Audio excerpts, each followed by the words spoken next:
প্রকৃতি সবসময় সুন্দর ও আকর্ষণীয় হয়ে থাকে। প্রকৃতির সৌন্দর্য পেতে প্রকৃতির কাছাকাছি থাকতে হয় বা ছুটে যেতে হয়।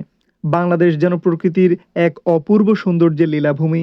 প্রাকৃতিক প্রায় সকল সৌন্দর্য দেখা যায় আমাদের প্রিয় জন্মভূমি বাংলাদেশে। প্রাকৃতিক সৌন্দর্যের অধিকাংশই দেখা যায় চট্টগ্রাম বিভাগে। আজকের এই ভিডিওতে দেখানোর চেষ্টা করব চট্টগ্রাম জেলার জনপ্রিয় কয়েকটি পর্যটনের স্থানের সৌন্দর্য ও কমপ্লিট ভ্রমণ গাইডলাইন। আজকের এই ভিডিওতে দেখানোর চেষ্টা করব পাহাড়, ঝর্ণা ও সমুদ্রের সৌন্দর্য উপভোগ করার মতো কয়েকটি জায়গা। যারা একদিনের চট্টগ্রাম জেলার এই সকল জায়গায় ট্যুর দিতে চান, তাদের জন্য থাকবে আমার একটা সাজেশন। একদিনের ট্যুরে এ সকল স্থানে যেতে সময়ের একটা ব্যাপার লক্ষ্য রাখতে হয়।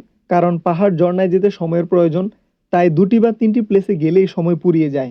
চট্টগ্রাম জেলার কাছাকাছি একসাথে অনেকগুলো পর্যটন স্থান রয়েছে, যেমন খোয়াছড়া ঝর্ণা, রূপসী ঝর্ণা বা বড় কমলদহ ও ছাগলকান্দা ঝর্ণা। এছাড়াও চন্দ্রনাথ